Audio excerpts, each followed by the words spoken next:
کیا ہم اللہ کی اتنی بھی بندگی نہیں کر سکتے یار؟ کیا سمجھا ہوا ہے ہم نے عبادتوں کو؟ کیا نماز، روزہ، زکوٰۃ، قبلے کی طرف منہ کر لینا یہی عبادتیں ہیں؟ نو، دین کے تمام اصولوں کو مد نظر رکھ کر اپنی زندگی گزارنا عبادت ہے. زندگی کے ہر پہلو کو اللہ کے احکامات اور نبی صلی اللہ علیہ وآلہ وسلم کے طریقے کے ساتھ پورا کرنا عبادت ہے. نماز، روزہ، زکوٰۃ، حج اس تک محدود نہ رہے. اپنے زندگی کے معاملات کو ٹھیک کرے. اگر کسی کا حق دبایا ہوا ہے اس کو واپس دے. اگر کسی کو برا بھلا کہا ہوا ہے اس سے معافی مانگے. یہ آپ کا دین ہے. یہ لوگوں کی مسلط کردہ چیزیں نہیں ہیں، یہ لوگوں کے کلچرز نہیں ہیں. یہ آپ کا دین ہے. اس دین سے محبت کرے. اسی میں آپ کی عزت ہے. اسی میں اللہ رب العزت آپ سے راضی ہوں. اگر آپ کو جھوٹ بولنے کی بیماری ہے تو اس بیماری کا علاج کریں، سچ بولیں. اگر آپ کی روح گناہوں کی شوقین ہے تو اپنی روح کو پاک کریں، عبادتوں کی لذت اس کو فیل کروائیں. اگر آپ کا جسم اللہ کے ساتھ تنگ ہو رہا ہے تو اسے عادت ڈلوائیں اللہ کے ساتھ رہنے کی. آپ دین کس کو سمجھتے ہیں؟ صرف رمضان کے مہینے میں قبلے کی طرف منہ کر کے لمبی لمبی تہجدیں پڑھنا، لمبی لمبی تراویحیں پڑھنا، لمبے لمبے نمازیں پڑھنا؟ بہن کا حق دبا کر اللہ کے سامنے کھڑے ہو ساری رات، کیا فائدہ؟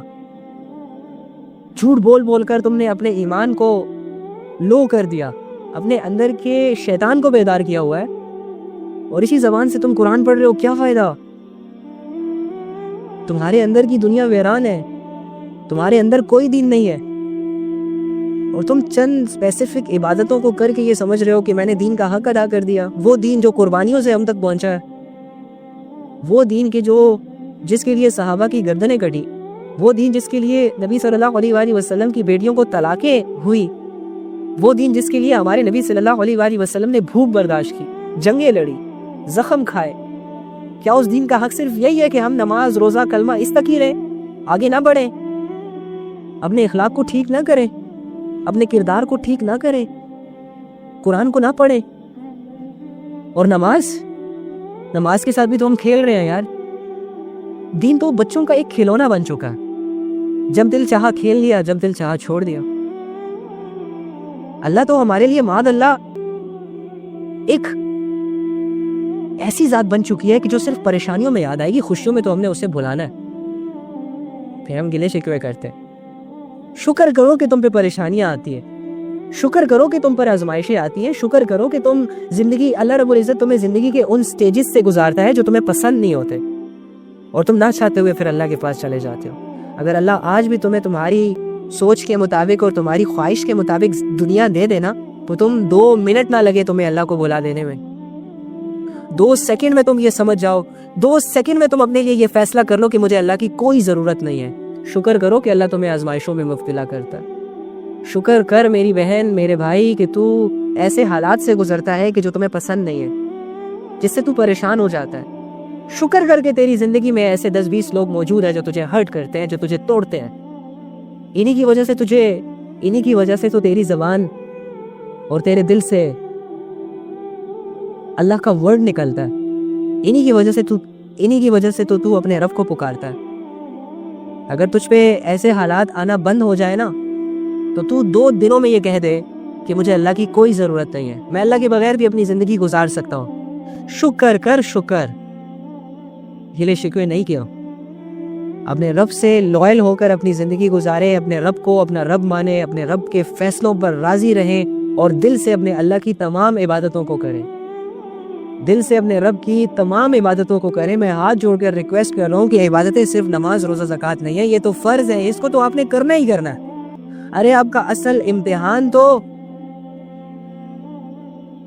آپ کے خاندان میں موجود ہے، کہ جب آپ کے خاندان کسی بڑی برائی میں مبتلا ہوتے ہیں، کسی بڑی برائی میں مبتلا ہو، شرک میں مبتلا ہو، گناہوں میں مبتلا ہو، اور آپ یہ کہہ دیں وَهُوَ اللَّهُ رَبِّي وَلَا أُشْرِكُ بِرَبِّي أَحَدًا، کہ بھائی میرا رب تو اللہ ہے اور میں اس کے ساتھ کسی کو شریک نہیں ٹھہراتا، میں اس کے معاملے میں کمپرومائز نہیں کر سکتا.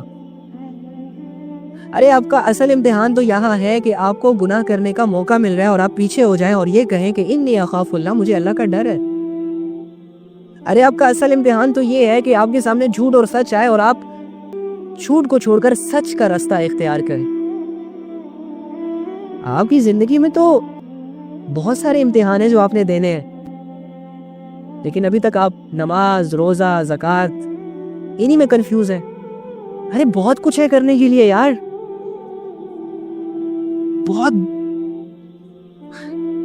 کیا کہوں، کیسی کہوں میں، ہمیں بہت پیچھے رکھا گیا ہے یار، ہمارے ساتھ ظلم ہوا ہے، ہمیں دین نہیں سمجھایا گیا۔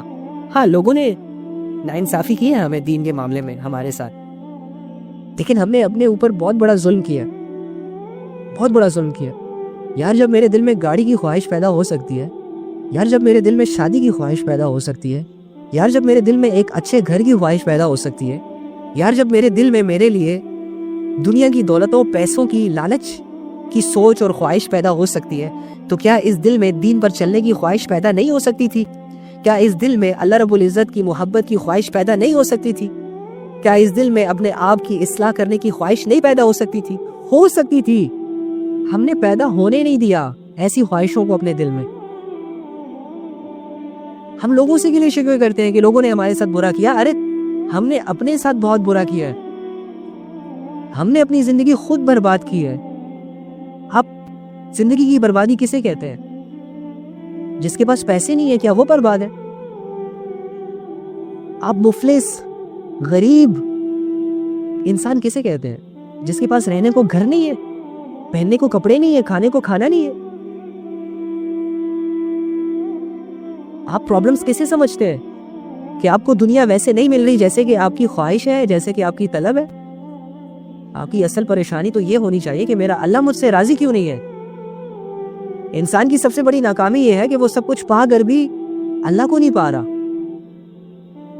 انسان کی سب سے بڑی ناکامی یہ ہے، انسان کی سب سے بڑی بے وقوفی یہ ہے کہ وہ دنیا کی خواہشوں کو پورا کرنے میں اس قدر مصروف ہو گیا کہ اللہ کی عبادت کرنا بھول گیا، اللہ کو راضی کرنا بھول گیا، اللہ سے التجائیں، اللہ سے دعائیں، اللہ کو سجدہ کرنے بھول گیا۔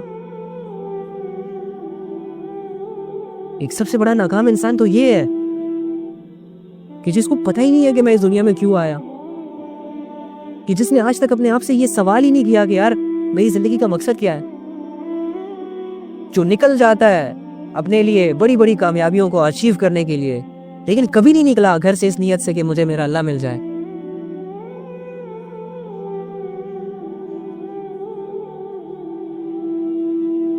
کبھی اس کو فیل ہی نہیں ہوا کہ میں یہ کیا کر رہا ہوں یار، میری یہ زندگی کیسے گزر رہی ہے، میں یہ کیا کر رہا ہوں، میں کن کاموں میں مصروف ہو گیا ہوں یار، میں نے یہ کن گمراہیوں کے حوالے کر دیا خود کو، کن گناہوں کے حوالے کر دیا خود کو۔ کیا میں گناہ کرنے آیا تھا اس دنیا میں؟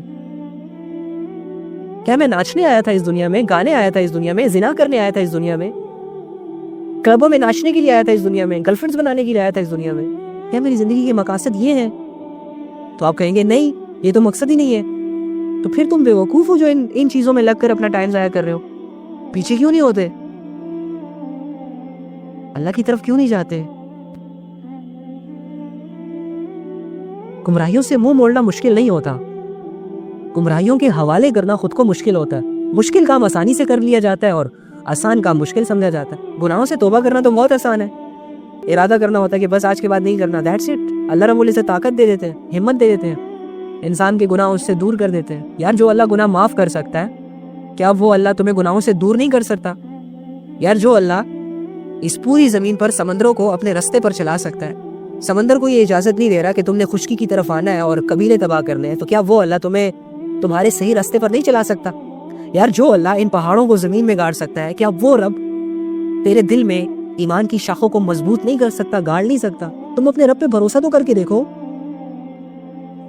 تم اپنے رب کو سب کچھ سمجھ کر اس کو پکارو تو صحیح، اپنے پرابلمز اللہ کے پاس لے کر تو جاؤ اور اپنے فیصلوں پر راضی رہنا تو سیکھو جو اللہ تمہارے لیے کر رہا ہے۔ پھر دیکھو تمہاری زندگی کیسے خوش نہیں ہوتی، پھر دیکھو تمہاری زندگی کے گلے شکوے کیسے دور نہیں ہوتے، پھر دیکھو کہ تمہارا دل تمہیں گواہی کیسے نہیں دیتا کہ اب تم ٹھیک ہو گئے ہو۔ کب تک خواب غفلت میں پڑے رہیں گے یار؟ کب تک اللہ سے بھاگیں گے؟ کیا بھاگ سکتے ہیں ہم اللہ سے؟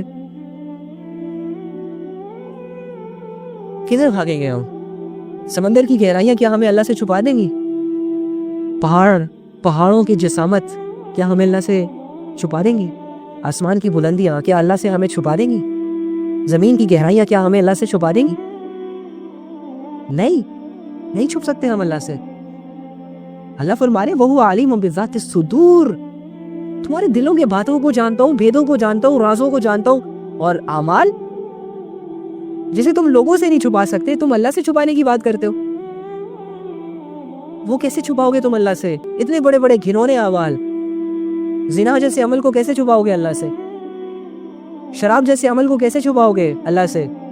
ماں باپ کی نافرمانی جو تم چیخ چیخ کے کرتے ہو، کیسے اللہ سے چھپاؤ گے؟ نہیں چھپا سکتے.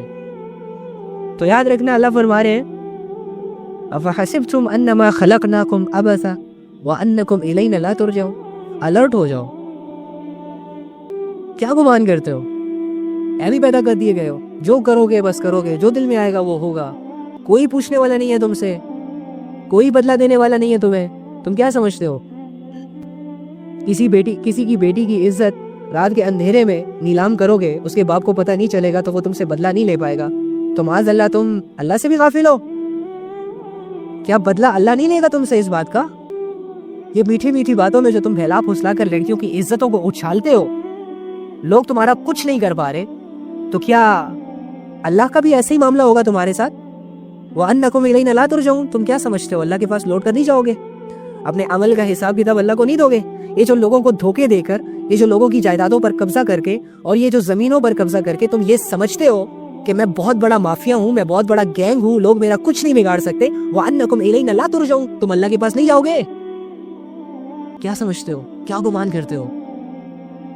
جو کرو گے ہواؤں میں اڑ جائے گا. لوگ تمہارا کچھ نہیں کر رہے تو کیا اللہ بھی تمہارا کچھ نہیں کرے گا؟ لوگ تم سے اپنا حق وصول نہیں کر پا رہے تو کیا اللہ تم سے لوگوں کا حق وصول نہیں کر سکتا؟ سیریس لینے کی ضرورت ہے اپنے اللہ کو. کھیل تماشا نہیں ہے یہ دنیا. تمہارے اعمال ہواؤں میں نہیں اڑ رہے، جمع ہو رہے ہیں، سٹور ہو رہے ہیں، لکھے جا رہے ہیں، پیش ہوں گے تم پر. تمہاری کتاب تمہارے ہاتھوں میں تھمائی جائے گی. تمہیں دکھایا جائے گا وہ سب کچھ جو تم کرتے رہے ہو. بچو گے نہیں. سدھار لو خود کو اللہ کے بندے. اللہ سے ٹکر نہیں لے سکتے.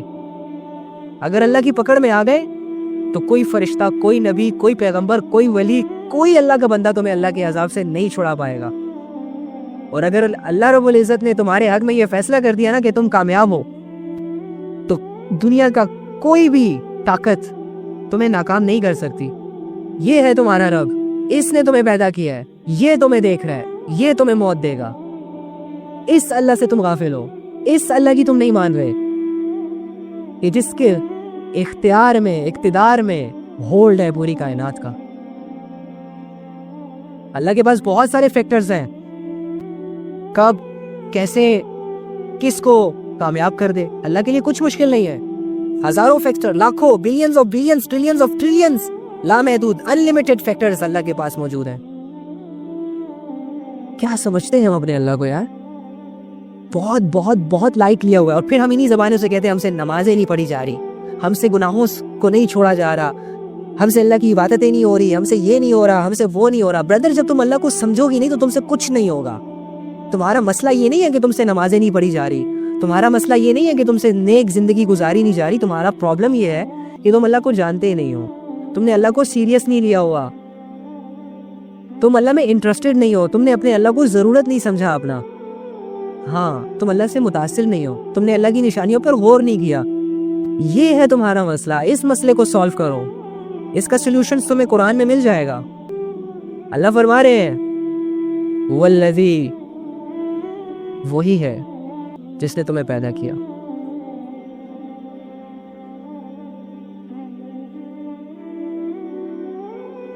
وہی ہے. جہاں پر آ جائے نا هو الذی، سمجھ جاؤ کہ اللہ تعالیٰ تمہیں اپنا انٹروڈکشن کروا رہے ہیں. اب پڑھو قرآن، اٹھاؤ اس قرآن کو. کب اٹھائیں گے؟ مرنے کے بعد. مرنے کے بعد یاد رکھنا یہی قرآن اللہ کی بارگاہ میں حاضر ہوگا اور آپ کی طرف اشارہ کر کے اللہ سے کہے گا اللہ یہ تھا وہ بندہ جس نے مجھے چھوڑ دیا تھا، جس نے مجھے پڑھا نہیں تھا، جس نے میرا انکار کیا تھا. اور قرآن تمہارے حق میں اللہ سے سفارش نہیں کرے گا. سوچ لے، قرآن کی سفارش قبول ہوگی قیامت کے دن. ہائے، کہنے کو بہت کچھ ہے یار، کہنے کو بہت کچھ ہے. مجھے سمجھدار لوگ چاہیے. سمجھدار لوگ وہ لوگ ہوتے ہیں جن کو لمبے چوڑے لیکچرز کی ضرورت نہیں ہوتی, جن کو اسکالرز کی ضرورت نہیں ہوتی, جو صرف اتنا کہتے ہیں سمعنا واطعنا, یا رب ہم نے سن لیا, ہم نے مان لیا. یہ ہوتے ہیں سمجھدار, جو کنفیوز نہیں ہوتے, جن کو سمجھنے کے لیے بہت لمبا عرصہ نہیں چاہیے ہوتا. جو عقل مند ہوتے ہیں, جب انہیں پتہ چلتا ہے کہ یار ہمارا ایک رب ہے, اور جب وہ پہچان لیتے ہیں اپنے رب کو, تو چپ چاپ کر کے اپنے رب کی عبادتوں میں لگ جاتے ہیں, اپنے رب کو اپنی زندگی سونپ دیتے ہیں کہ اللہ جب یہ زندگی تو نے دی ہے تو یہ لے, تیری زندگی, آپ کی زندگی آپ کے مطابق اب ہوگی انشاءاللہ. مجھے طاقت دے, مجھے ہمت دے, میں چلنا چاہتا ہوں, آپ کو راضی کرنا چاہتا ہوں. پھر وہ ایسا جینا شروع کر دیتا ہے. ایسے لوگ بہت کم ہیں.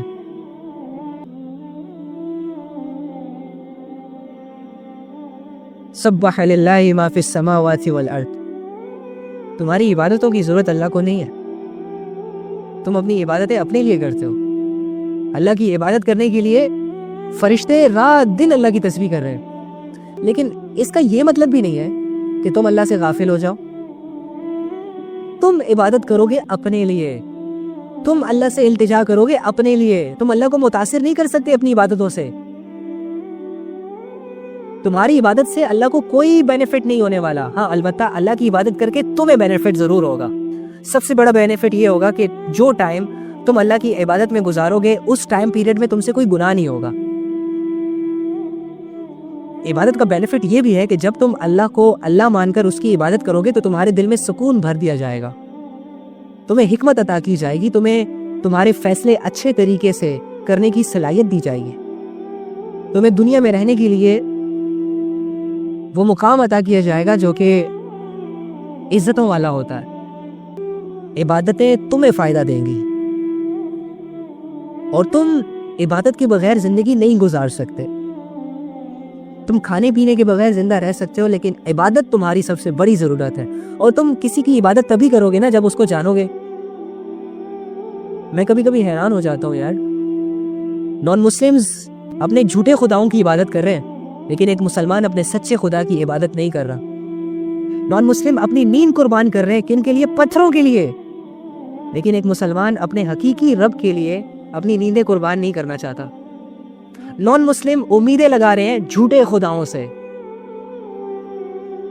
لیکن ایک مسلمان اپنے سچے خدا سے امید تک نہیں لگا رہا. نان مسلم پتھروں کو خوش کرنے کے لیے اس کی عبادتیں کر رہے ہیں, اس کی پوجا پاٹ کر رہے ہیں, لیکن ایک اللہ کو راضی کرنے کے لیے مسلمان کے پاس ٹائم نہیں ہے.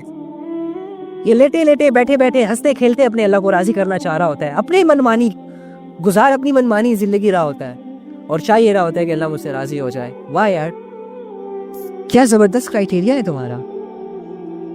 کتنے اچھے طریقے سے دھوکہ دے رہے ہو خود کو. کتنا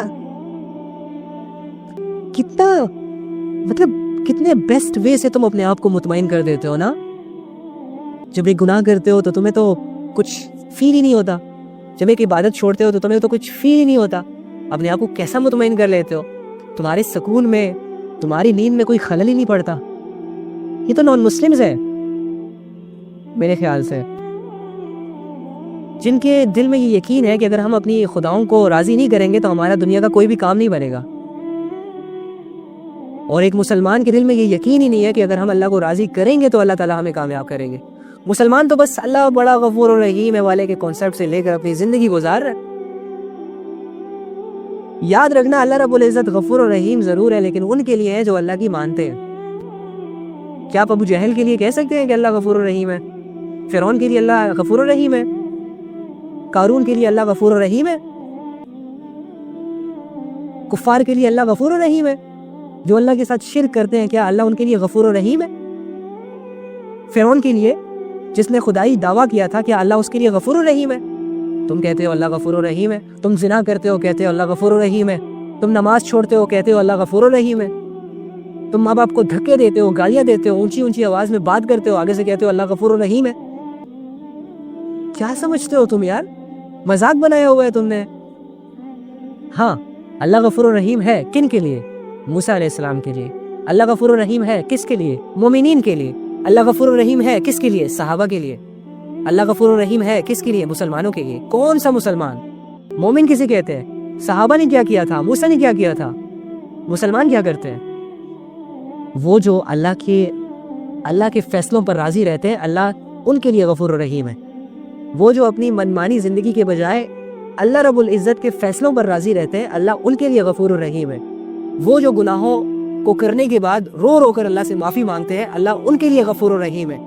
وہ جو ماں باپ کی نافرمانی کرنے کے بعد ماں باپ کے پاؤں پکڑ کر ان سے معافی مانگتے ہیں، اللہ ان کے لیے غفور الرحیم ہے۔ وہ جو کسی کا حق دباتے ہیں لیکن جب ان کو ریئلائز ہو جاتا ہے کہ ہم نے گناہ کیا، ان کو ان کا حق واپس دے کر ان سے معافی مانگ کر وہ کہہ سکتے ہیں کہ اللہ غفور الرحیم ہے۔ کسی کا حق دبا کر تم کبھی بھی یہ نہیں کہہ سکتے کہ اللہ میرے لیے غفور الرحیم ہے۔ ہاں، ان لوگوں کے لیے ضرور غفور الرحیم ہے جن سے زنا ہو جاتا ہے، جن سے گناہ ہو جاتے ہیں، اور جن کو یہ ریئلائز ہو جاتا ہے کہ ہم نے گناہ کیا اور پھر وہ اللہ کے پاس جاتے ہیں اور رو رو کر معافی مانگتے ہیں اللہ سے، وہ یہ کہہ سکتے ہیں کہ اللہ میرے لیے غفور الرحیم ہے، اللہ معاف کر دیں گے۔ لیکن جو لوگ رات کو بھی زنا، دن کو بھی زنا، کل بھی زنا، پرسوں بھی زنا، جو لوگ شرابوں میں دھن ہے، روزانہ کھانا نہ کھائے، اٹس اوکے بس شراب نہ پیے، اس کا دن نہ گزرے، ایسے لوگ کبھی بھی نہیں کہہ سکتے کہ اللہ غفور الرحیم ہے۔ اللہ پہ مذاق نہ کرے پلیز، اللہ کا یہ مزاج نہیں ہے۔ سمجھے اپنے اللہ کو، مت کرے وہ کام جو اللہ نے منع کیے، کر گزرے وہ کام کہ جو اللہ نے کہا ہے، بھلے تمہارا دل، تمہارا نفس تنگ ہو رہے ہوں، وہی کام کرو جس کا اللہ رب العزت نے تمہیں اجازت دی ہے۔ مت جائیں اپنے اللہ سے اتنا دور کہ کوئی واپسی کا کوئی دروازہ نظر نہ آئے۔ مت اختیار کریں ان اندھیروں کو کہ جس کی اتنی زیادہ ڈیپتھ ہے کہ ایک دفعہ جب انسان ان اندھیروں کے حوالے خود کو کرتا ہے تو پھر اس کو کوئی لائٹ نہیں دکھائی دی جاتی۔ اپنے آپ کو اپنے ہی ہاتھوں اتنا بے سہارا مت کریں کہ آپ چیخیں، ایٹ دی اینڈ آپ کی چیخیں نکلیں، آپ لوگوں کو پکار کر کہیں کہ مجھے اس سچویشن سے نکالیں، مجھے اس بے سہارا سچویشن سے نکالیں، لیکن کوئی آپ کی مدد نہ کر سکے، یہاں تک کہ تم خود بھی اپنی مدد نہ کر سکو۔